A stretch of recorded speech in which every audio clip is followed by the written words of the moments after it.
and doctors said it had a 90% chance of killing him. As the pastor of a thriving church, John Barton never had time to be sick. But that was about to change.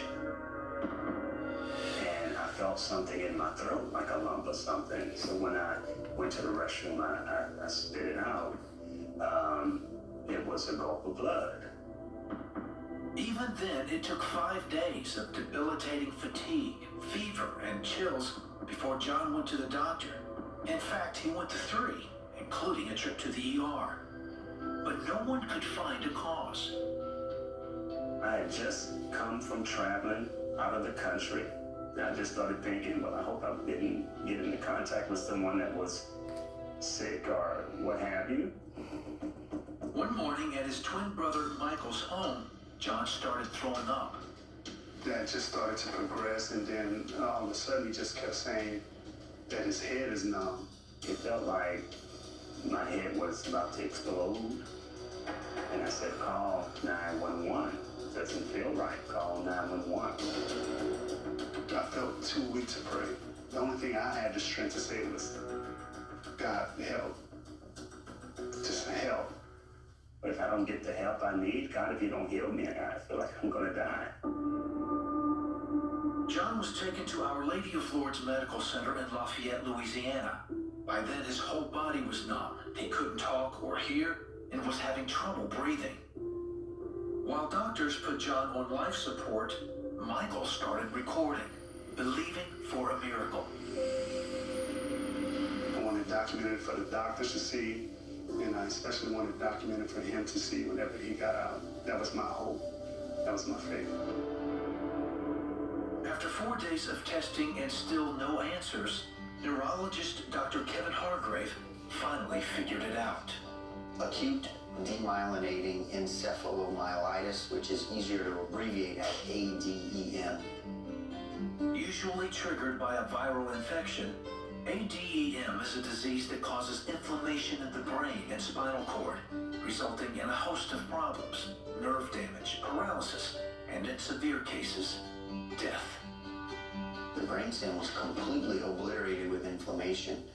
If you look at the images, I mean, there's no square pixel of a brainstem that was not affected. This was the worst case that I've seen. He pretty much said we give it a 10% chance of surviving this. It was tough to swallow. It was, it was something I did not want to hear. They treated John with anti-inflammatory drugs, hoping to at least keep him alive. At times he was aware, but still unable to move, hear, or communicate. I felt so helpless. I literally felt death. I feared and predicted that if he did have a prolonged survival, he'd be ventilated, depending with a tracheostomy and a feeding tube. Still, John, his family, his church, and now people around the world prayed, believing for a miracle. I may not have known it in my natural sense, but in my spiritual sense, I knew he was going to come out. Then, after 1 week in the hospital, he was able to move fingers or toes a little bit. When a patient in his situation shows any degree of improvement, that's the best sign of further improvement to come. My faith is just, it's activated, is holding me up, prayers, and that was going forward. Because I was needing it too. With the help of a trach, John's lungs started working on their own. Doctors also attached a voice box so he could talk and worship God. Oh God, I know I've been healed by your stripes. About 4 weeks later, he was moved to a rehab facility where he continued to improve. So he rose out of that wheelchair, off that walker. He started walking again. I realized, okay, yeah, he's going to make a comeback. So yeah. Different doctors would come in. It's like, wow, you're a miracle. You're a miracle. Then, after a month in rehab, John went home. I just was thanking God. Lord, I thank you for giving me a miracle. Lord, I thank you past, honestly, I was a big skeptic, even though I'm Christian, but I'm no longer a skeptic. John is still the pastor of Living Life Church and recently married Lori. I'm just living with a peace and just a joy and this sense of gratitude to be alive. It has taken my faith to a whole nother level.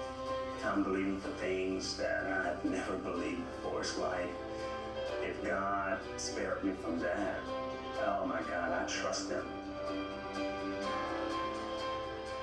How God uses even the most devastating circumstances in our lives to teach us about who He is, to deepen our faith, to strengthen us, to trust Him, to stand on His word, to believe. You know, that's the key to seeing God move in our lives. And so today we want to stand with you. I don't know what your need is, but I know you have them. And I know you've waited for this time in the show so that we might all pray together for whatever God's purposes are for your life. They're intentional, I can assure you of that. So we want to pray with you. We want to pray for you. We want to believe with you for God's best. I have an answer to prayer here from Diana from New Zealand. She wrote